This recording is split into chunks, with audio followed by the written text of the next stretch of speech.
Susana Distancia y aquí estamos de nuevo en una transmisión de su noticiero vespertino.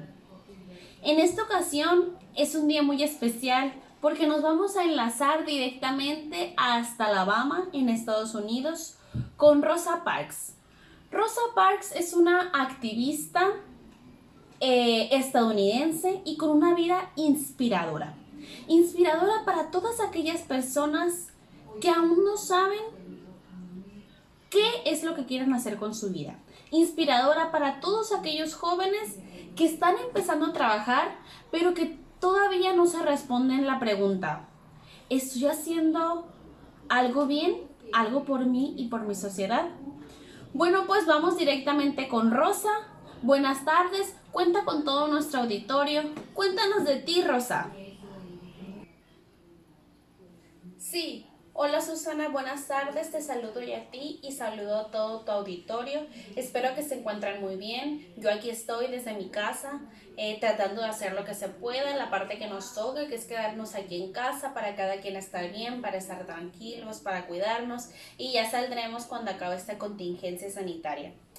Me decía Susana que quieres que me presente ante tu auditorio, que les diga quién es Rosa Parks. Bueno, voy a comenzar presentándome. Mi nombre es Rosa Parks. Yo nací un 4 de febrero de 1913 en un pequeño pueblo en Alabama, Estados Unidos.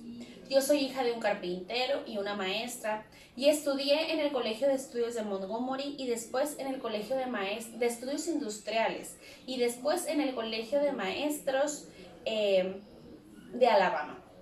Decidí dedicarme a la costura y trabajé durante muchos años en almacenes muy grandes de lo mismo, fabricando ropa. Después me casé con Raymond Parks. Desde 1949 yo pertenecí a la Asociación Nacional para la Defensa de las Personas de Color. Pero para 1955, pasados 6 años dentro de esa asociación, comenzó todo. ¿A qué me refiero con todo, Susana? Pues te cuento. Un día, después de haber trabajado las largas jornadas de 12, 14 horas, regresé a mi casa. Después de estar en el almacén tantas horas, regresé a mi casa, como de costumbre. Subí a un autobús y me dirigía pues a mi hogar para descansar.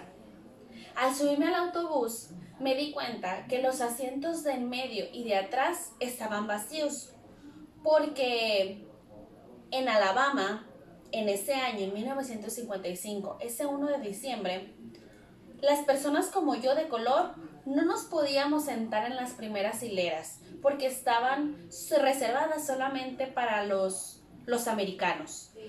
Los afroamericanos no teníamos cabida ahí y éramos más del 75% de los afroamericanos quienes vivíamos en Alabama. Entonces nosotros nos teníamos que sentar en las últimas filas. ¿Qué pasó ese día? Ese día no había gente y me sentía tan cansada que simplemente me senté en el asiento que no estaba ocupado ese día. Conforme el paso del camino fue subiendo gente y gente, muchos de ellos eran norteamericanos. Hubo tanta gente en ese tiempo que incluso el chofer, el transportista, nos pidió a mí y a otras 2 personas que nos levantáramos para darle el lugar a esos americanos. ¿Y qué pasó? Yo ya estaba cansada. Estaba cansada de ser una ciudadana de Estados Unidos de segunda, que me discriminaran por mi color de piel. Y aunque el transportista me amenazó con demandarme y con quitarme de mi lugar, yo no me moví en ningún momento para quitarme de ahí, porque yo también era una ciudadana americana. Fue ahí, el 1 de diciembre de 1955, que fui enjuiciada, arrestada y condenada a cárcel por haber violado la ley de Alabama, por no quitarme, porque me quitaron mis derechos. A partir de eso, yo me enteré que mi colega Martin Luther King y Johnny Carr en ese tiempo crearon una asociación que se llamó Asociación para la Liberación de Montgomery. En ese entonces, Martin Luther era el pastor de la iglesia, de la asamblea a la que yo pertenecía. Y crearon una protesta. ¿Cuál fue la protesta? Un lunes sin autobús. A partir del lunes, la gente afroamericana, como yo y como todos los que pertenecíamos a mi congregación de la iglesia, no se subieron a un camión ni siquiera para ir al trabajo. Utilizaron otros medios de transporte, pero dejaron el autobús casi vacío, porque éramos muchísimas personas afroamericanas las que nos subíamos todos los días ahí. El gobierno no estuvo conforme con eso.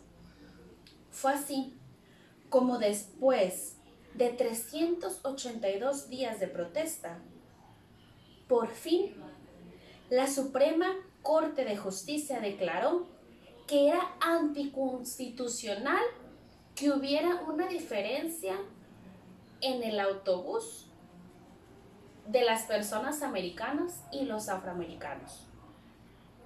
Y lo único que teníamos de diferente era el color.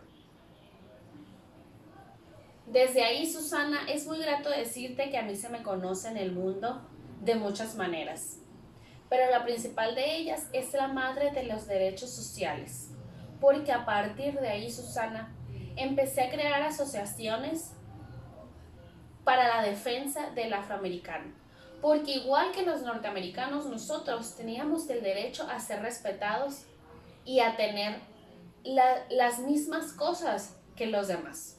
Todos éramos ciudadanos. Me dio mucho gusto saludarte, Susana. Espero que tu auditorio esté tranquilo. Cualquier duda o pregunta, aquí estoy en mi casa. Nos vemos luego. Muy bien, Rosa. Muchísimas gracias por abrir tu corazón con nosotros, con nuestra audiencia, por compartirnos tu historia.